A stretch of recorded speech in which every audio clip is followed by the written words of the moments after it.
ਹੁਣ जाने खबरां विस्तार दे नाल।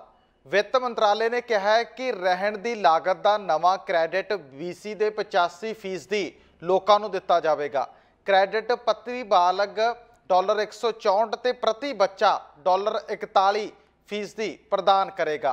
प्रीमियर डेविड ईवी वालों नवंबर में ऐलानी गई नवी लागरागर ऑफ लिविंग क्रैडिट वीरवार को आने की उम्मीद है। वित्त मंत्री का कहना है कि BC के बजट पहला ही वधे हुए ने ते क्रैडिट वधियां लागतां दा मुकाबला करन च मदद करेगा। जेकर तुहाडे कोल कैनेडा रेवन्यू एजेंसी नाल सीधी जमा रकम है जां तुसीं अपने बैंक खाते च कुछ वाधू पैसे देख सकते हो ते सूबाई सरकार दा कहना है कि तुसीं भविख विच होर मदद की उम्मीद कर सकते हो।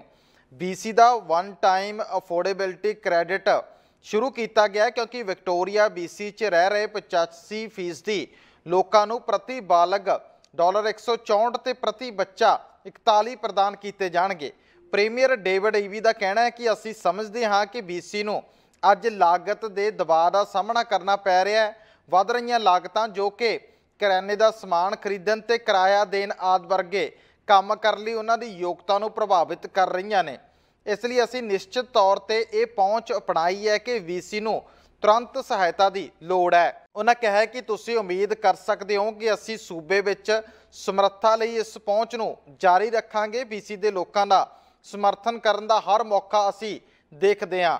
असी अजिहा करांगे क्योंकि असी जानते हैं कि परिवार बजुर्ग ते व्यक्ति इस समय साडे सूबे विच तनाव महसूस कर रहे हैं जदों कि वो बहुत समय तो नौकरी ते नहीं रहे। ईवी का कहना है कि उन्होंने सरकार का एक वड्डा फोकस लोगों को रहन सहन के दबाव नाल नजिठण च मदद करना है। डेविड ईवी ने कहा कि मेरी नवी भूमिका के पहले 50 दिनों च असी BC हाइड्रो क्रैडिट वर्गियां चीज़ों पर काम किया है। लोगों लई उन्होंने हाइड्रो बिलों ते $100 का क्रैडिट दिता है।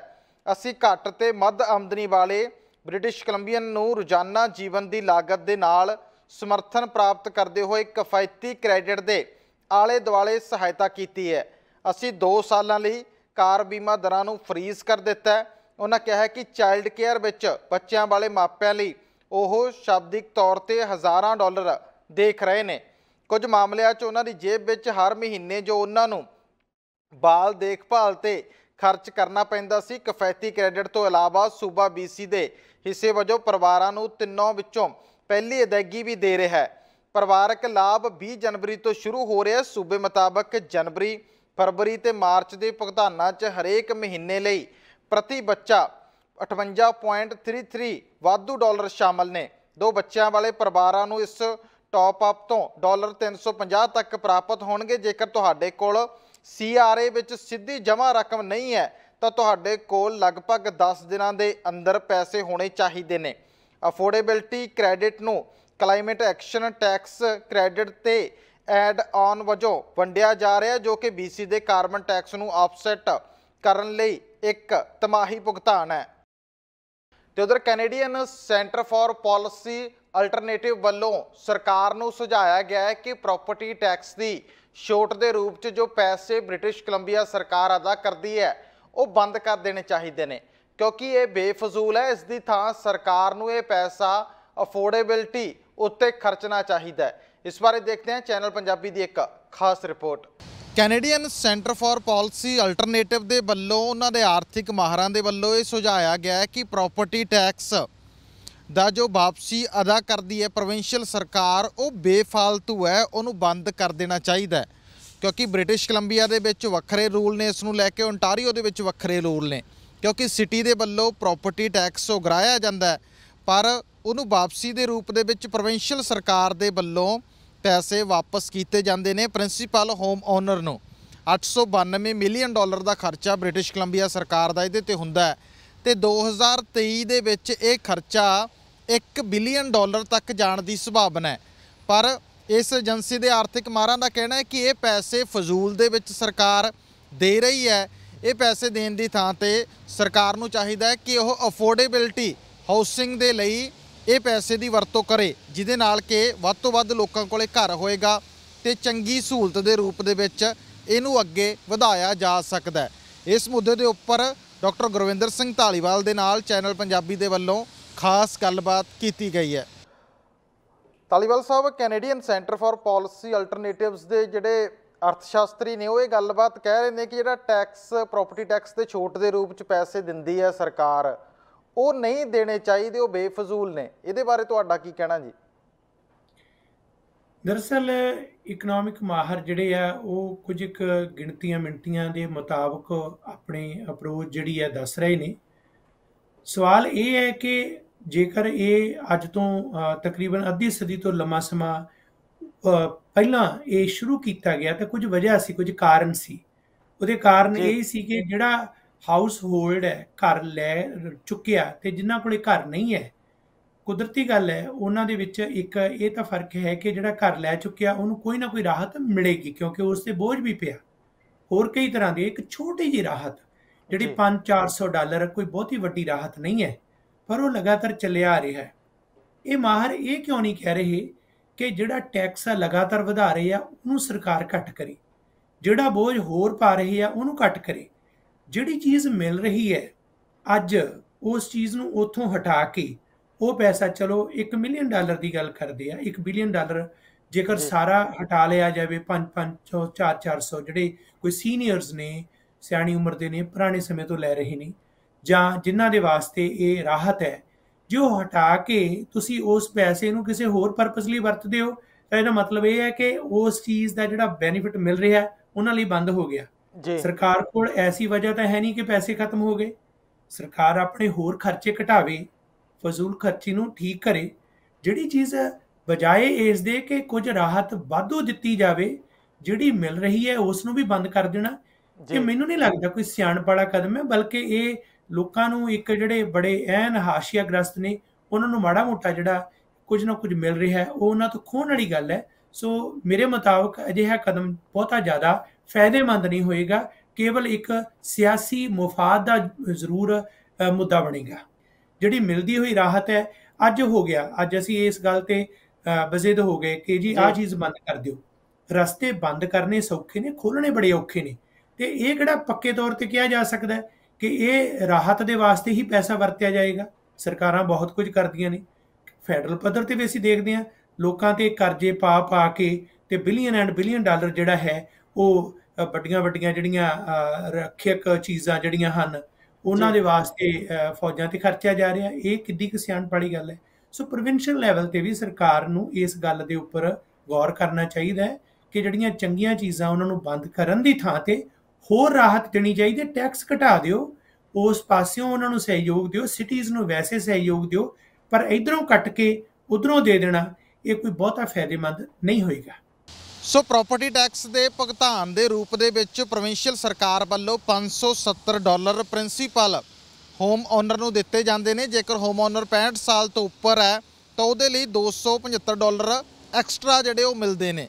ਸੋ ਇਸ ਵਿਸ਼ੇ ਨੂੰ ਲੈ ਕੇ ਹੁਣ ਵੱਖ-ਵੱਖ ਪ੍ਰਕਾਰ ਦੀਆਂ ਚਰਚਾਵਾਂ ਚੱਲ ਰਹੀਆਂ ਨੇ। 2 ਮਿਲੀਅਨ 1 ਲੱਖ ਤੋਂ ਜਿਹੜਾ ਹੇਠਾਂ ਕੀਮਤ ਦਾ ਘਰ ਹੈ ਉਹਦੇ ਉੱਪਰ ਸਰਕਾਰ ਇਹ ਪ੍ਰੋਪਰਟੀ ਟੈਕਸ ਦੇ ਵਿੱਚ ਛੋਟ ਦਿੰਦੀ ਹੈ ਤੇ ਇਹਦਾ ਖਰਚਾ $1 ਬਿਲੀਅਨ ਤੱਕ 2023 ਦੇ ਵਿੱਚ ਜਾਣਾ ਹੈਗਾ। ਬੇਸ਼ੱਕ ਬ੍ਰਿਟਿਸ਼ ਕੋਲੰਬੀਆ ਦੀ ਸਰਕਾਰ ਵੱਲੋਂ ਫਿਲਹਾਲ ਇਸ ਬਾਰੇ ਕੋਈ ਚਰਚਾ ਨਹੀਂ ਕੀਤੀ ਗਈ। ਹਾਂ, ਪੱਖੀ ਰਵੱਈਆ ਕੋਈ ਨਹੀਂ ਦਿਖਾਇਆ ਗਿਆ ਕਿ ਉਹ ਇਸ ਟੈਕਸ ਦੇ ਭੁਗਤਾਨ ਨੂੰ ਬੰਦ ਕਰ ਦੇਣਗੇ, ਪਰ ਇਹਨੇ ਇੱਕ ਵੱਖਰੀ ਕਿਸਮ ਦੀ ਚਰਚਾ ਜ਼ਰੂਰ ਲੋਕਾਂ ਦੇ ਵਿੱਚ ਛੇੜ ਦਿੱਤੀ ਹੈ। ਕੈਮਰਾਮੈਨ ਅਮਿਤ ਪਨੇਸਰ ਦੇ ਨਾਲ Arshdeep Singh, channel Punjabi. Integrated homicide investigation team ਨੇ ਸੋਮਵਾਰ ਨੂੰ ਸਰੀ ਦੇ ਇੱਕ ਘਰ 'ਚ ਮ੍ਰਿਤਕ ਪਾਏ ਗਏ 3 ਵਿਅਕਤੀਆਂ ਦੇ ਨਾਮ ਜਾਰੀ ਕਰ ਦਿੱਤੇ ਨੇ। ਜਾਂਚ ਟੀਮ ਮੁਤਾਬਕ ਪਤਨੀ ਲੀਓ ਲੀ ਤੇ ਟਿਫਨੀ ਲੀ ਤੇ ਉਹਨਾਂ ਦੇ ਪੁੱਤਰ ਡੈਨੀਅਲ ਲੀ ਦੀ ਮੌਤ ਹੋਈ ਸੀ। ਸਾਰੇ ਸਰੀ ਦੇ ਰਹਿਣ ਵਾਲੇ ਸਨ ਤੇ ਰਾਤ 12 ਵਜੇ ਤੋਂ ਬਾਅਦ ਫਰੇਜ਼ਰ ਹਾਈਟਸ ਦੇ ਇੱਕ ਘਰ 'ਚ ਮ੍ਰਿਤਕ ਪਾਏ ਗਏ ਸੀ।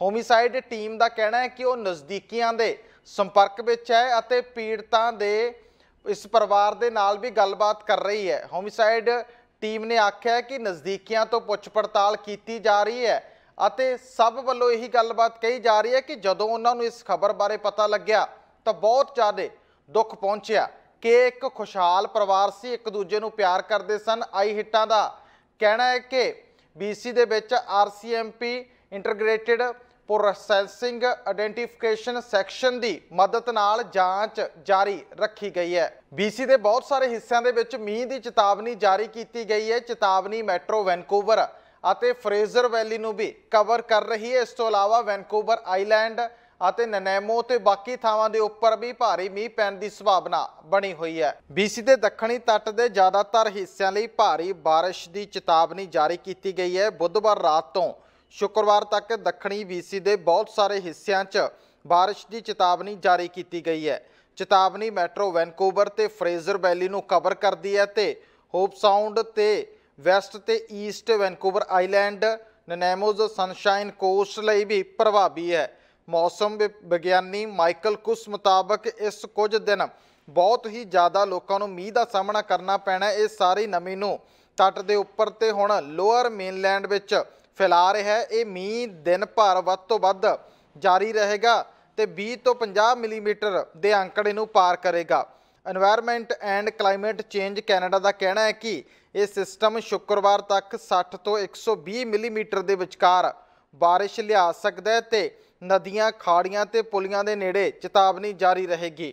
ਭਾਰੀ ਬਾਰਿਸ਼ ਕਾਰਨ ਹੜ੍ਹ ਆਉਣ ਦੀ ਸੰਭਾਵਨਾ ਜਤਾਈ ਜਾ ਰਹੀ ਹੈ। ਸੜਕਾਂ ਤੇ ਪਾਣੀ ਭਰ ਸਕਦਾ ਹੈ। ਜਿਹੜੇ ਲੋਕ ਡਰਾਈਵਿੰਗ ਕਰਦੇ ਨੇ ਤਾਂ ਉਹਨਾਂ ਨੂੰ ਖਾਸ ਤੌਰ ਤੇ ਕਿਹਾ ਜਾ ਰਿਹਾ ਹੈ ਕਿ ਉਹ ਆਪਣੀਆਂ ਲਾਈਟਾਂ ਜਗਾਉਣ ਤੇ ਸੁਰੱਖਿਅਤ ਰਹਿਣ ਦੇ ਲਈ ਕੋਸ਼ਿਸ਼ਾਂ ਜਾਰੀ ਰੱਖਣ।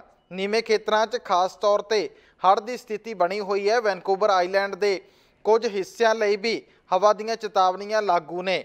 ਭਾਰੀ ਬਾਰਿਸ਼ ਨੇ BC ਦੇ ਦੱਖਣੀ ਤੱਟ ਦੇ ਕੁਝ ਪ੍ਰਸਿੱਧ ਸ਼ੱਕੀ ਮੰਜ਼ਿਲਾਂ ਲਈ ਕੁਝ ਸੰਚਾਲਨ ਤਬਦੀਲੀਆਂ ਲਈ ਪ੍ਰੇਰਿਤ ਕੀਤਾ ਹੈ। ਉੱਤਰੀ ਕਿਨਾਰੇ ਤੇ ਮਾਊਂਟ ਸਿਮੋਰ ਤੇ ਗਰਾਊਸ ਮਾਊਂਟੇਨ ਦੋਵੇਂ ਵਿਜੇ ਹੋਣ ਕਾਰਨ ਇਹ ਦਿਨ ਲਈ ਬੰਦ ਰਹਿਣਗੇ। ਸਾਈਪਰਸ ਮਾਊਂਟੇਨ ਹਾਲਾਂਕਿ ਵੀਰਵਾਰ ਨੂੰ ਖੁੱਲ੍ਹਾ ਰਹਿੰਦਾ ਹੈ। ਵੈਨਕੂਵਰ ਆਈਲੈਂਡ ਅਤੇ ਮਾਊਂਟ ਵਾਸ਼ਿੰਗਟਨ ਵਿਖੇ ਬਿਜਲੀ ਦੀ ਖਰਾਬ ਹੋਣ ਕਾਰਨ ਅਸਥਾਈ ਤੌਰ ਤੇ ਕੰਮਕਾਜ ਪ੍ਰਭਾਵਿਤ ਹੈ। ਸਰੀ ਦੇ ਵਿੱਚ ਪੁਲਿਸਿੰਗ ਇੱਕ ਵੱਡਾ ਮਸਲਾ ਬਣਿਆ ਹੋਇਆ ਹੈ, ਜਿਸ ਨੂੰ ਲੈ ਕੇ ਬਿਆਨਬਾਜ਼ੀ ਜਾਰੀ ਹੈ। ਪਰ ਲੋਕਾਂ ਵਿੱਚ ਇਹ ਚਰਚਾ ਬਣੀ ਹੋਈ ਹੈ ਕਿ ਪੁਲਿਸ ਦੇ ਮੁੱਦੇ ਤੋਂ ਇਲਾਵਾ ਬਾਕੀ ਮਸਲਿਆਂ ਉੱਪਰ ਸਿਟੀ ਵੱਲੋਂ ਕਦੋਂ ਧਿਆਨ ਕੇਂਦਰਿਤ ਕੀਤਾ ਜਾਵੇਗਾ। ਇਸ ਬਾਰੇ ਚੈਨਲ ਪੰਜਾਬੀ ਵੱਲੋਂ ਕਾਉਂਸਲਰ ਮਨਦੀਪ ਸਿੰਘ ਨਾਗਰਾ ਦੇ ਨਾਲ ਖਾਸ ਗੱਲਬਾਤ ਕੀਤੀ ਗਈ ਹੈ। ਸਰੀ ਦੇ ਵਿੱਚ ਪੁਲਿਸ ਤਬਦੀਲੀ ਇਸ ਸਮੇਂ ਇੱਕ ਵੱਡਾ ਮਸਲਾ ਬਣਿਆ ਹੋਇਆ ਹੈ। ਪਿਛਲੇ ਦਿਨੀ ਮੇਅਰ ਵੱਲੋਂ ਇੱਕ ਬਿਆਨ ਦਿੱਤਾ ਗਿਆ ਹੈ ਕਿ ਜੇਕਰ ਸਰੀ ਪੁਲਿਸ ਆਉਂਦੀ ਹੈ ਤਾਂ ਉਹਦੇ ਨਾਲ ਜਿਹੜੇ ਟੈਕਸ ਨੇ, ਪ੍ਰਾਪਰਟੀ ਟੈਕਸ ਨੇ, ਉਹ 55% ਤੱਕ ਵੀ ਵੱਧ ਸਕਦੇ ਨੇ। ਸੋ ਇਸ ਬਿਆਨ ਨੂੰ ਕਿਸ ਨਜ਼ਰੀਏ ਦੇ ਨਾਲ ਲਿਆ ਜਾਵੇ, ਇਸ ਬਾਰੇ ਗੱਲਬਾਤ ਕਰਨ ਲਈ ਕਾਉਂਸਲਰ ਮਨਦੀਪ ਸਿੰਘ ਨਾਗਰਾ ਸਾਡੇ ਨਾਲ ਨੇ। ਨਾਗਰਾ ਸਾਹਿਬ, ਬਹੁਤ ਬਹੁਤ ਸਵਾਗਤ ਹੈ ਜੀ ਚੈਨਲ ਪੰਜਾਬੀ ਤੇ। ਹਾਂਜੀ, ਤੁਹਾਨੂੰ ਤੇ ਤੁਹਾਡੇ ਸਾਰੇ ਦੇਖਣ ਵਾਲਿਆਂ ਨੂੰ ਸਤਿ ਸ਼੍ਰੀ ਅਕਾਲ। ਤੇ ਹਾਂਜੀ ਜੀ ਨਾਗਰਾ ਸਾਹਿਬ, ਮੇਅਰ ਇਹ ਗੱਲਬਾਤ ਕਹਿ ਰਿਹਾ ਕਿ ਪ੍ਰਾਪਰਟੀ ਟੈਕਸ ਜਿਹੜੇ ਉਹ 55% ਤੱਕ ਵੱਧ ਜਾਣੇ ਆ। ਕਿਵੇਂ ਲੈਂਦੇ ਹੋ ਇਸ ਬਿਆਨ ਨੂੰ? ਇੱਕ ਜਿਹੜੀ ਗਲਤ ਇਨਫੋਰਮੇਸ਼ਨ ਬਾਹਰ ਭੇਜ ਕੇ ਇੱਕ ਡਰ ਜਿਹੜਾ ਆ ਪਬਲਿਕ ਦੇ ਵਿੱਚ ਕ੍ਰੀਏਟ ਕਰਨ ਦੀ ਟਰਾਈ ਹੋ ਰਹੀ ਆ ਕਿ ਅਸੀਂ ਇੰਨਾ ਡਰਾ ਦਈਏ ਕਿ ਇਹ ਫਾਈਨੈਂਸ਼ੀਅਲੀ ਇੰਨੇ ਵੱਡੇ ਇੰਪੈਕਟ ਹੋਣਗੇ ਆਮ ਲੋਕਾਂ ਦੇ, ਆਮ ਘਰਾਂ ਦੇ ਜਿਹੜੇ ਪ੍ਰਾਪਰਟੀ ਟੈਕਸਿਸ ਆ ਉਹ ਇੰਨੇ ਜ਼ਿਆਦਾ ਵੱਧ ਜਾਣਗੇ ਕਿ ਅਫੋਰਡੇਬਿਲਿਟੀ ਤੋਂ ਬਾਹਰ ਹੋ ਜਾਊਗਾ, ਤਾਂ ਕਿ ਲੋਕ ਪੈਨਿਕ ਹੋ ਜਾਣ, ਤਾਂ ਕਿ ਲੋਕ ਕਹਿਣ ਲੱਗ ਜਾਣ ਕਿ ਸਾਨੂੰ ਸਰੀ ਪੁਲਿਸ ਨਹੀਂ ਚਾਹੀਦੀ। ਇਹ ਬਿਲਕੁਲ ਹੀ ਜਿਹੜੀ ਇਹ ਗਲਤ ਇਨਫੋਰਮੇਸ਼ਨ ਹੈਗੀ ਆ। ਸੋ ਜੋ ਸਿਟੀ ਆਫ ਸਰੀ ਦੇ ਜਿਹੜੇ ਸਟਾਫ ਵੱਲੋਂ, ਫਾਈਨੈਂਸ ਡਿਪਾਰਟਮੈਂਟ ਵੱਲੋਂ ਰਿਪੋਰਟ ਲਿਖੀ ਗਈ ਸੀਗੀ, ਉਹ ਜਿਹੜੀ ਰਿਪੋਰਟ ਪ੍ਰੋਵਿੰਸ ਨੂੰ ਭੇਜੀ ਅਸੀਂ, ਕਾਉਂਸਲ ਨੇ ਅਪਰੂਵ ਕੀਤੀ, ਮੈਜੋਰਿਟੀ ਕਾਉਂਸਲ ਨੇ ਉੱਤੇ ਵੋਟਾਂ ਪਾਈਆਂ, ਉਹਦੇ ਵਿੱਚ ਬਿਲਕੁਲ ਵੀ ਇਹ ਨੰਬਰਸ ਨਹੀਂ ਸੀਗੇ। ਸੋ ਸਟਾਫ ਨੂੰ ਜਦੋਂ ਪੁੱਛਿਆ ਗਿਆ ਸਾਡੇ ਵੱਲੋਂ ਕਿ ਕੀ ਤੁਸੀਂ ਇਸ ਗੱਲ ਦੀ ਸਪੋਰਟ ਕਰਦੇ ਹੋ, ਉਹ ਕਹਿੰਦੇ ਕਿ ਇਹ ਜਿਹੜਾ 55% ਜਿਹੜਾ ਟੈਕਸ ਇਨਕਰੀਸ ਹੈ ਇਹ ਸਾਡੇ ਵੱਲੋਂ ਨਹੀਂ ਕੀਤਾ ਗਿਆ। ਮੇਅਰ ਲੌਕ ਨੇ ਇਹ ਨੰਬਰ ਕਿੱਥੋਂ ਕੱਢਿਆ, ਉਹਨਾਂ ਦੇ ਕੋਲੇ ਨੰਬਰ ਕਿਵੇਂ ਆਇਆ, ਇਹ ਉਹਨਾਂ ਤੋਂ ਪੁੱਛਣਾ ਜ਼ਰੂਰ ਆਪਾਂ ਨੂੰ ਚਾਹੀਦਾ ਕਿ ਉਹ ਕਿੱਦਾਂ ਇਹ ਕਿਸ ਬੇਸਿਸ 'ਤੇ ਕਹਿ ਰਹੇ ਨੇ ਕਿ 55% ਜਿਹੜੀ ਹੈ ਟੈਕਸ ਇਨਕਰੀਜ਼ ਹੈ ਉਹ ਸਰੀ ਦੇ ਵਿੱਚ ਹੋ ਜਾਏਗੀ।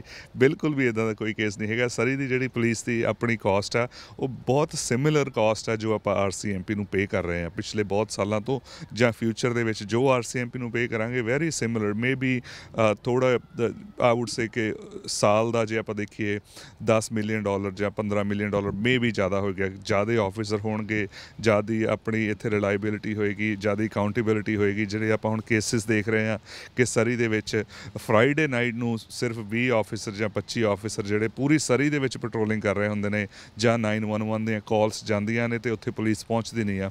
ਸੋ ਉਹਨੂੰ ਬੈਟਰ ਕਰਨ ਵਾਸਤੇ ਮੇ ਵੀ ਥੋੜ੍ਹੀ ਜਿਹੀ ਕਾਸਟ ਜ਼ਿਆਦਾ ਹੋਏਗੀ, 10 ਮਿਲੀਅਨ ਜ਼ਿਆਦਾ ਹੋਏਗੀ, ਪਰ 55 ਜਿਹੜੀ % ਟੈਕਸ ਇਨਕਰੀਜ਼ ਕਿਹਾ ਜਾ ਰਿਹਾ ਉਹ ਬਿਲਕੁਲ ਗਲਤ ਜਿਹੜੀ ਇੱਕ ਇਨਫੋਰਮੇਸ਼ਨ ਬਾਹਰ ਭੇਜੀ ਗਈ ਹੈ। ਕਿਤੇ ਇਸ ਬਿਆਨ ਤੋਂ ਇਹ ਗੱਲਬਾਤ ਤਾਂ ਨਹੀਂ ਲੱਗਦੀ ਕਿ ਪ੍ਰੋਵਿੰਸ਼ੀਅਲ ਚੋਣਾਂ ਦੀ ਚਰਚਾ ਵੀ ਚੱਲਦੀ ਹੈ ਕਿ ਟਾਈਮ ਤੋਂ ਪਹਿਲਾਂ ਹੋ ਸਕਦੀਆਂ ਨੇ, ਕਿ ਮੇਅਰ ਇਹ ਥ੍ਰੈਟ ਪ੍ਰੋਵਿੰਸ਼ੀਅਲ ਸਰਕਾਰ ਨੂੰ ਦੇਣ ਦੀ ਗੱਲਬਾਤ ਕਰਦੀ ਹੋਵੇ ਕਿ ਲੋਕਾਂ 'ਚ ਪੈਨਿਕ ਕ੍ਰੀਏਟ ਕਰਦੀ ਹੈ ਕਿ ਪ੍ਰਾਪਰਟੀ ਟੈਕਸ ਵੱਧ ਰਿਹਾ ਤੇ ਬਾਅਦ ਦੇ ਵਿੱਚ ਜੇ ਸਾਰੀ ਪੁਲਿਸ ਵੱਲ ਪ੍ਰੋਵਿੰਸ਼ੀਅਲ ਸਰਕਾਰ ਜਾਂਦੀ ਹੈ ਤਾਂ ਟੈਕਸ ਵਧਾ ਕੇ ਕਿਹਾ ਜਾਵੇ ਕਿ ਇਹ ਤਾਂ ਜਿਹੜੀ BC-NDP ਦੀ ਸਰਕਾਰ ਆ ਉਹਦੇ ਕਰਕੇ ਬੋਝ ਲੋਕਾਂ ਤੇ ਵਧਿਆ ਕਿਉਂਕਿ ਪੁਲਿਸ ਤਬਦੀਲੀ ਕੀਤੀ ਉਹਨੇ। ਨਹੀਂ ਦੇਖੋ, ਕਿਸੇ ਵੀ ਰੀਜ਼ਨ ਕਰਕੇ ਜਿਹੜਾ 55% ਟੈਕਸ ਇਨਕਰੀਜ਼ ਹੈ ਉਹ ਹੋ ਨਹੀਂ ਸਕਦਾ। ਸੋ ਜੇ ਇਹ ਫਿਰ ਵੀ ਟੈਕਸਿਸ ਵਧਾਉਂਦੇ ਨੇ, ਹੁਣ ਮੇਅਰ ਮੈਕੈਲਮ ਨੇ 2018 ਤੋਂ ਲੈ ਕੇ 2022 ਤੱਕ 2.9% ਜਿਹੜਾ ਪ੍ਰੋਪਰਟੀ ਟੈਕਸ ਹੈ ਰੱਖਿਆ ਸੀਗਾ। ਅਗਲੇ 4 ਸਾਲ ਦੀ ਜਿਹੜੀ ਸਾਡੀ ਸੇਫ ਸਰੀ ਕੋalition ਦੀ ਜਿਹੜੀ ਸਾਡੀ ਕਮਿਟਮੈਂਟ ਸੀਗੀ 2.9%, ਕਿਉਂਕਿ ਰਿਸੈਸ਼ਨ ਹੈ, ਬਹੁਤ ਲੋਕਾਂ ਦੇ ਬਿਜ਼ਨਸ ਸਲੋ ਹੋ ਗਏ ਨੇ, ਬਹੁਤ ਲੋਕਾਂ ਦੇ ਕੰਮ ਜਾ ਰਹੇ ਨੇ, ਇੰਟਰਸਟ ਰੇਟ ਬਹੁਤ ਜ਼ਿਆਦਾ ਹਾਈ ਹੋ ਗਏ ਨੇ, ਸਾਡੀਆਂ ਮੌਰਗੇਜ ਪੇਮੈਂਟਸ ਸੀ ਪਹਿਲਾਂ ਬਹੁਤ ਜ਼ਿਆਦਾ ਹੋ ਗਈਆਂ ਨੇ। ਉਸ ਤੋਂ ਉੱਪਰ ਜੇ ਅਸੀਂ ਹੋਰ ਪ੍ਰੋਪਰਟੀ ਟੈਕਸ ਹੋਰ ਐਡ ਕਰ ਦਿਆਂਗੇ ਉਹ ਬਹੁਤ ਐਕਸਟਰਾ ਬਰਡਨ ਪਾਏਗਾ। ਸੋ ਇਹ ਹੁਣ ਟਾਈਮ ਹੈ ਕਿ ਜਿਹੜਾ 2.9% ਟੈਕਸ ਜਿਹੜਾ ਚੱਲ ਰਿਹਾ 2018 ਤੋਂ ਅਗਲੇ 4 ਸਾਲ ਜੇ ਮੇਅਰ ਡਗ ਮੈਕੈਲਮ ਸਾਰਿਆਂ ਨੂੰ ਪਤਾ ਕਿ ਉਹਨਾਂ ਨੇ ਜੋ ਵੀ ਪ੍ਰੋਮਿਸਿਸ ਕੀਤੇ ਉਹ ਆਲਵੇਜ਼ ਨਿਭਾਉਂਦੇ ਰਹੇ ਆ। ਜੇ ਉਹ 2.9% ਆਪਣੀ ਕਮਿਟਮੈਂਟ ਕਰ ਸਕਦੇ ਸੀ, ਸੋ ਮੇਅਰ ਬ੍ਰਿੰਡਾ ਲੌਕ ਕਿਉਂ ਨਹੀਂ ਕਰ ਸਕਦੇ? ਕਿਉਂ 2.9% ਤੇ ਅਗਲੇ 4 ਸਾਲ ਇਹਨਾਂ ਪ੍ਰੋਪਰਟੀ ਟੈਕਸਿਸ ਨੂੰ ਕਿਉਂ ਨਹੀਂ ਫਰੀਜ਼ ਕਰ ਸਕਦੇ? ਕਿਉਂਕਿ ਸਾਡੀਆਂ ਮੌਰਗੇਜ ਪੇਮੈਂਟਸ ਦੇ ਨਾਲ ਇੰਨੀਆਂ ਜ਼ਿਆਦੀਆਂ ਵੱਧ ਗਈਆਂ ਕਿ ਅਸੀਂ ਆਲਰੇਡੀ ਸਟਰਗਲ ਕਰ ਰਹੇ ਹਾਂ। ਸੋ ਆਈ ਹੋਪ ਇੱਦਾਂ ਦਾ ਕੁਝ ਨਾ ਹੋਵੇ। ਆਈ ਹੋਪ ਹੁਣ ਅਸੀਂ ਬਜਟ ਜਿਹੜਾ ਆ ਉਹਨੂੰ ਅਸੀਂ ਦੇਖਾਂਗੇ, ਬਜਟ ਸੈਸ਼ਨ ਸ਼ੁਰੂ ਹੋਣ ਜਾ ਰਿਹਾ। ਨੋਰਮਲੀ ਇਹ ਕ੍ਰਿਸਮਸ ਤੋਂ ਪਹਿਲੇ ਹੋ ਜਾਂਦਾ, ਪਰ ਇਸ ਵਾਰੀ ਬਹੁਤ ਡਿਲੇ ਹੈਗਾ। ਸੋ ਇੱਦਾਂ ਦੇ ਪ੍ਰਪੋਜ਼ਲ ਆਈ ਹੋਪ ਨਾ ਹੋਣਗੇ ਟੇਬਲ 'ਤੇ। ਨਾਗਰਾ ਸਾਹਿਬ, ਇੱਕ ਚਰਚਾ ਹੋਰ ਲੋਕਾਂ ਦੇ ਵਿੱਚ ਚੱਲਦੀ ਹੈ, ਉਹ ਕਹਿੰਦੇ ਕਿ ਪੁਲਿਸ ਦਾ ਮਸਲਾ ਚਲੋ ਗੰਭੀਰ ਹੈ, ਇਹਦੇ ਤੇ ਚਰਚਾ ਹੋਣੀ ਚਾਹੀਦੀ ਹੈ, ਪਰ ਕੀ ਸਿਟੀ ਕੌਂਸਲਸ ਦੀ ਮੀਟਿੰਗ ਦੇ ਵਿੱਚ ਹੋਰ ਡਿਵੈਲਪਮੈਂਟ ਦੇ ਮੁੱਦੇ ਤੇ ਗੱਲਬਾਤ ਹੋ ਰਹੀ ਹੈ? ਪ੍ਰੋਬਲਮਸ ਤਾਂ ਸਰੀ ਦੀਆਂ ਹੋਰ ਵੀ ਬਹੁਤ ਨੇ ਕਿ ਉਹਦੇ ਤੇ ਮੇਅਰ ਦਾ ਧਿਆਨ ਜਿਹੜਾ ਉਹ ਕੇਂਦਰਿਤ ਹੈ, ਉਹਦੀ ਗੱਲਬਾਤ ਕਦੇ ਬਾਹਰ ਨਿਕਲ ਕੇ ਨਹੀਂ ਆਉਂਦੀ। ਜੀ ਸੋ ਫਾਰ ਇੱਕ ਪੁਲਿਸਿੰਗ ਤੋਂ ਬਿਨਾਂ ਹੋਰ ਕਿਸੇ ਵੀ ਸਾਈਡ ਤੇ ਕੋਈ ਡਿਸਕਸ਼ਨਸ ਨਹੀਂ ਹੋਈਆਂ। ਬਟ ਹੁਣ ਜਿਹੜੀ ਸਾਡੀ ਇਹ ਬ੍ਰੇਕ ਸੀਗੀ, ਕ੍ਰਿਸਮਸ ਬ੍ਰੇਕ, ਉਹ ਤੋਂ ਪਹਿਲਾਂ ਜਿਹੜੀ ਮੀਟਿੰਗ ਸੀਗੀ ਉਹਦੇ ਵਿੱਚ ਇਹ ਜਿਹੜੀ ਰਿਪੋਰਟ ਆ ਇਹ ਪ੍ਰੋਵਿੰਸ ਨੂੰ ਚਲੇ ਗਈ ਆ। ਸੋ ਆਈ ਹੋਪ ਹੁਣ ਜਿਹੜੀ ਸਾਡੀ ਮੇਅਰ ਐਂਡ ਕਾਉਂਸਲ ਆ ਉਹ ਉਸ ਤੋਂ ਪੁਲਿਸ ਤੋਂ ਮੂਵ ਹੋ ਕੇ ਜਿਹੜੇ ਬਾਕੀ ਦੇ ਇਸ਼ੂਜ਼ ਹੈਗੇ ਆ, ਰੋਡਸ ਦਾ ਇਸ਼ੂਜ਼ ਹੈਗਾ, ਬਿਲਡਿੰਗ ਪਰਮਿਟਸ ਦਾ ਇਸ਼ੂ ਹੈਗਾ, ਪਾਰਕਸ ਦਾ ਇਸ਼ੂ ਹੈਗਾ, ਨਵੇਂ ਇੱਥੇ ਜਿੱਦਾਂ ਆਪਾਂ ਨਿਊਟਨ ਖੜੇ ਹਾਂ ਅੱਜ, ਇੱਥੇ ਨਵੇਂ ਪਾਰਕਸ ਬਣਾਉਣ ਦੀ ਲੋੜ ਹੈਗੀ ਆ, ਨਵੇਂ ਵਾਕਵੇਜ਼, ਨਵੇਂ ਵਾਕਿੰਗ ਟਰੈਕ ਬਣਾਉਣ ਦੀ ਲੋੜ ਹੈਗੀ ਆ, ਸਟੇਡੀਅਮ ਬਣਾਉਣ ਦੀ ਲੋੜ ਹੈਗੀ ਆ। ਸ਼ਾਇਦ ਮੇਅਰ ਐਂਡ ਕਾਉਂਸਲ ਇਹ ਡਾਇਰੈਕਸ਼ਨ ਦੇਵੇ, ਮੈਜੋਰਿਟੀ ਜਿਹੜੀ ਉਹਨਾਂ ਦੀ ਟੀਮ ਹੈਗੀ ਆ, ਕਿ ਅਸੀਂ ਹੁਣ ਜਿਹੜੇ ਬਾਕੀ ਦੇ ਜਿਹੜੇ ਕੰਮ ਆ ਉਹਨਾਂ ਨੂੰ ਸਟਾਰਟ ਕਰੀਏ। ਕਿ ਹਾਊਸਿੰਗ ਨੂੰ ਲੈ ਕੇ ਲੱਗਦਾ ਕਿ ਮੇਅਰ ਕੋਲੇ ਕੋਈ ਵਿਜ਼ਨ ਹੈ? ਕਿਉਂਕਿ ਹਾਊਸਿੰਗ ਦੀ ਸਮੱਸਿਆ ਸਭ ਤੋਂ ਵੱਡੀ ਹੈ ਇਸ ਇਲਾਕੇ ਦੇ ਵਿੱਚ।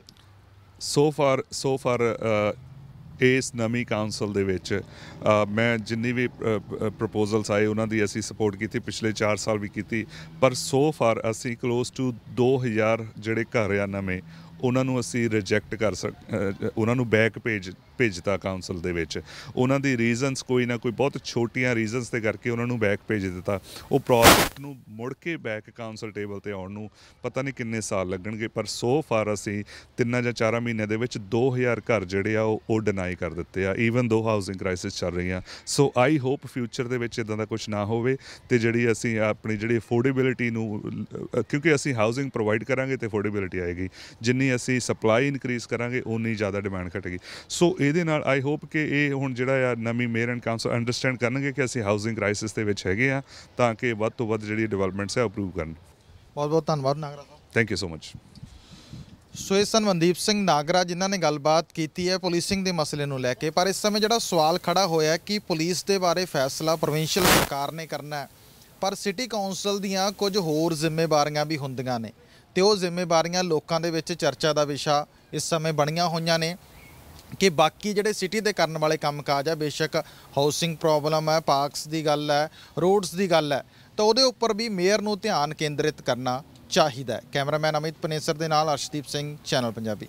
ਹੁਣ ਦੇਖਦੇ ਹਾਂ ਐਡਮਿੰਟਨ ਤੋਂ ਕੁਲਮੀਤ ਸਿੰਘ ਸੰਘਾ ਦੀ ਇੱਕ ਖਾਸ ਰਿਪੋਰਟ। ਚੈਨਲ ਪੰਜਾਬੀ ਵੇਖ ਰਹੇ ਸਮੂਹ ਦਰਸ਼ਕਾਂ ਨੂੰ ਕੁਲਮੀਤ ਸਿੰਘ ਵੱਲੋਂ ਨਿੱਘੀ ਜੀ ਆਇਆਂ। ਵਾਹਿਗੁਰੂ ਜੀ ਕਾ ਖਾਲਸਾ, ਵਾਹਿਗੁਰੂ ਜੀ ਕੀ ਫਤਿਹ। ਐਡਮਿੰਟਨ ਸ਼ਹਿਰ ਤੋਂ ਇੱਕ ਖਬਰ ਲੈ ਕੇ ਤੁਹਾਡੇ ਲਈ ਹਾਜ਼ਰ ਹਾਂ।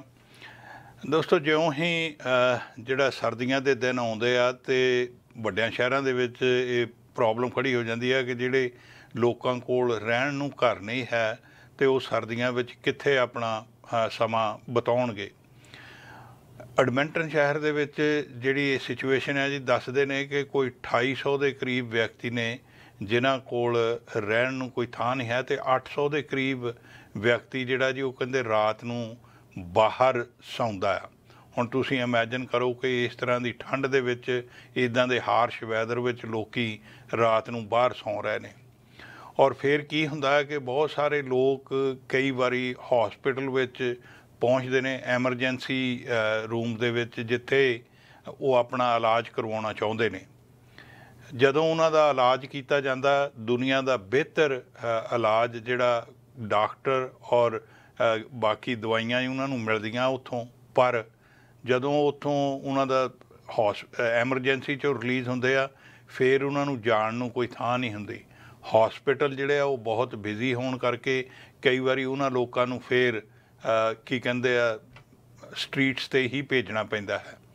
ਸੋ ਇਹ ਸਾਰੀਆਂ ਗੱਲਾਂ ਨੂੰ ਦੇਖਦਿਆਂ ਹੋਇਆਂ ਹੁਣ ਅਲਬਰਟਾ ਹੈਲਥ ਸਰਵਿਸਿਜ਼ ਨੇ ਅਲਬਰਟਾ ਸਰਕਾਰ ਦੇ ਨਾਲ ਰਲ ਕੇ ਤੇ ਇੱਕ ਜਿਹੜੀ ਆਰਗੇਨਾਈਜੇਸ਼ਨ ਹੈਗੀ ਆ ਉਹਦੇ ਨਾਲ ਮਿਲ ਕੇ ਜੀ ਉਹਨਾਂ ਨੇ ਇੱਕ ਨਵਾਂ ਪਾਇਲਟ ਪ੍ਰੋਜੈਕਟ ਇੱਕ ਕਿਸਮ ਦਾ ਆਰੰਭ ਕੀਤਾ, ਜਿਹਦੇ ਵਿੱਚ ਕੀ ਹੈ ਕਿ ਜਦੋਂ ਇਹ ਹੋਮਲੈਸ ਪੀਪਲ ਐਮਰਜੈਂਸੀ ਰੂਮ ਦੇ ਵਿੱਚੋਂ ਜਾਂ ਹੌਸਪੀਟਲ ਵਿੱਚੋਂ ਉਹਨਾਂ ਨੂੰ ਡਿਸਚਾਰਜ ਕੀਤਾ ਜਾਂਦਾ ਆ, ਤਾਂ ਉਹ ਇਸ ਸ਼ੈਲਟਰ ਵਿੱਚ ਜਾ ਸਕਣਗੇ, ਜਿੱਥੇ ਉਹਨਾਂ ਦਾ ਇੱਕ ਕਿਸਮ ਦਾ ਸੇਫ ਜਗ੍ਹਾ ਹੋਵੇਗੀ, ਜਿੱਥੇ ਉਹ ਆਪਣਾ ਰਿਕਵਰ ਕਰ ਸਕਦੇ ਆ ਜਿੰਨੇ ਦਿਨ ਵੀ ਉਹਨਾਂ ਨੇ ਉੱਥੇ ਰਹਿਣਾ। ਉਦੋਂ ਬਾਅਦ ਉਹਨਾਂ ਦੇ ਰਹਿਣ ਸਹਿਣ ਲਈ ਵੀ ਉਹ ਆਰਗੇਨਾਈਜੇਸ਼ਨ ਦੇ ਜਿਹੜੇ ਕਾਰਕੁਨ ਨੇ ਉਹ ਕਹਿੰਦੇ ਅਸੀਂ ਗਾਂਹ ਉਹਨਾਂ ਲਈ ਉਹ ਵੀ ਪ੍ਰੋਵਾਈਡ ਕਰਨ ਦੀ ਕੋਸ਼ਿਸ਼ ਕਰਾਂਗੇ ਵੀ ਜਿੱਥੇ ਉਹ ਜਾ ਕੇ ਰਹਿਣਾ ਚਾਹੁਣਗੇ। ਸੋ ਇਹ ਪਹਿਲੀ ਵਾਰੀ ਹੋ ਰਿਹਾ ਜੀ, ਕਹਿੰਦੇ ਆਲਮੋਸਟ ਕੈਨੇਡਾ ਦੇ ਵਿੱਚ ਵੀ ਇਸ ਤਰ੍ਹਾਂ ਦਾ ਜਿਹੜਾ ਅਰੇਂਜਮੈਂਟ ਕੀਤਾ ਜਾ ਰਿਹਾ ਹੈ। ਪ੍ਰੀਮੀਅਰ ਡੈਨੀਅਲ ਸਮਿਥ ਹੋਰਾਂ ਨੇ ਅੱਜ ਜਦੋਂ ਇਹ ਅਨਾਊਂਸਮੈਂਟ ਕੀਤੀ ਆ, ਤੇ ਉਹਨਾਂ ਦਾ ਕਹਿਣਾ ਆ ਵੀ ਇਹਦੇ ਨਾਲ ਜਿਹੜੇ ਐਮਰਜੈਂਸੀ ਰੂਮ ਆ ਉੱਥੇ ਵੀ ਪ੍ਰੈਸ਼ਰ ਘਟੇਗਾ, ਕਿਉਂਕਿ ਕੀ ਹੋ ਰਿਹਾ ਸੀ ਕਿ ਲੋਕ ਜਾਂਦੇ ਆ ਹੌਸਪੀਟਲ ਦੇ ਵਿੱਚ ਇਲਾਜ ਕਰਾਉਂਦੇ ਆ, ਮੁੜ ਕੇ ਫੇਰ ਸੜਕ 'ਤੇ, ਉਹ ਸੜਕ ਤੋਂ ਫੇਰ ਉੱਥੇ ਹੀ। ਸੋ ਇਸ ਤਰ੍ਹਾਂ ਕਰਨ ਦੇ ਨਾਲ ਉਹ ਕਹਿੰਦੇ ਵੀ ਜਿਹੜਾ ਪ੍ਰੈਸ਼ਰ ਆ ਐਮਰਜੈਂਸੀ ਰੂਮਸ 'ਚ ਘਟੇਗਾ, ਡਾਕਟਰਾਂ 'ਤੇ ਵੀ ਘਟੇਗਾ, ਔਰ ਨਾਲ ਦੀ ਨਾਲ ਜਿਹੜਾ ਸਿਸਟਮ ਆ ਉਹ ਥੋੜ੍ਹਾ ਬਿਹਤਰ ਕੰਮ ਕਰੇਗਾ, ਤਾਂ ਕਿ ਹੋਰ ਲੋਕਾਂ ਨੂੰ ਜਿਨ੍ਹਾਂ ਨੂੰ ਰੀਅਲ ਮਦਦ ਚਾਹੀਦੀ ਆ ਉਹਨਾਂ ਨੂੰ ਉਹ ਮਦਦ ਦੇ ਸਕਣਗੇ। ਔਰ ਇਹਦੇ ਲਈ ਫੰਡਿੰਗ ਜਿਹੜੀ ਆ ਜੀ ਉਹ ਅਲਬਰਟਾ ਹੈਲਥ ਸਰਵਿਸਿਜ਼ ਕਰ ਰਹੀ ਆ। 12 ਬੈੱਡ ਖੁੱਲ੍ਹਣ ਜਾ ਰਹੇ ਨੇ। ਪਹਿਲਾਂ ਜੈਸਪਰ ਫੈਸਿਲਿਟੀ ਹੈਗੀ 160 ਸਟਰੀਟ ਵੈਸਟ ਐਂਡ ਦੇ ਵਿੱਚ ਆ ਇਹ, ਜਿੱਥੇ 100 ਐਵਨਿਊ ਅਤੇ 160 ਸਟਰੀਟ 'ਤੇ ਜਿੱਥੇ ਖੁੱਲ੍ਹਣ ਜਾ ਰਿਹਾ। ਉਹਨਾਂ ਦੀ ਜਿਹੜੀ ਪਹਿਲੀ ਬਿਲਡਿੰਗ ਆ ਉਹਦੇ ਵਿੱਚ 12 ਬੈੱਡ ਉਹਨਾਂ ਨੇ ਖੋਲ੍ਹਣੇ ਆ ਜੀ, ਔਰ ਉਹ ਇਸ ਗੱਲ ਲਈ ਪੂਰੇ ਖੁਸ਼ ਆ ਵੀ ਇਹ, ਕਿਉਂਕਿ ਉਹ ਕਹਿੰਦੇ ਪਲਾਨ ਤਾਂ ਬੜੇ ਚਿਰਾਂ ਦੀ ਸੀਗੀ, ਪਰ ਹੁਣ ਉਹਨੂੰ ਅਮਲੀ ਜਾਮਾ ਪਹਿਨਾਇਆ ਜਾ ਰਿਹਾ, ਜਿਹਦੇ ਨਾਲ ਲੋਕਾਂ ਦੀ ਮਦਦ ਹੋਵੇਗੀ ਔਰ ਗਾਹਾਂ ਨੂੰ ਹੋਰ ਥਾਈਂ ਵੀ ਇਹ ਜਿਹੜਾ ਮਾਡਲ ਆ ਇਹਨੂੰ ਅਪਣਾਇਆ ਜਾ ਸਕੇਗਾ। ਚੈਨਲ ਪੰਜਾਬੀ ਲਈ ਕੁਲਮੀਤ ਸਿੰਘ ਸੰਘਾ, ਐਡਮੰਟਨ। ਸੋ ਫਿਲਹਾਲ ਦੇ ਲਈ ਕੈਨੇਡਾ ਨਿਊਜ਼ ਦੇ ਵਿੱਚ ਇੰਨਾ ਹੀ। ਭਲਕੇ ਮੁੜ ਹਾਜ਼ਰ ਹੋਵਾਂਗੇ, ਤਦ ਤੱਕ ਦੇ ਲਈ ਦਿਓ ਆਗਿਆ ਤੇ ਤੁਸੀਂ ਬਣੇ ਰਹੋ ਚੈਨਲ ਪੰਜਾਬੀ ਦੇ ਨਾਲ। ਧੰਨਵਾਦ। ਸਾਡਾ ਹਰ ਇੱਕ ਪ੍ਰੋਗਰਾਮ ਦੇਖਣ ਤੇ ਸਾਡੇ ਨਾਲ ਜੁੜਨ ਲਈ ਸਬਸਕ੍ਰਾਈਬ ਕਰੋ ਚੈਨਲ ਪੰਜਾਬੀ ਤੇ ਨੋਟੀਫਿਕੇਸ਼ਨ ਲਈ ਬੈਲ ਆਈਕਨ ਵਾਲੇ ਬਟਨ ਤੇ ਕਲਿੱਕ ਕਰੋ।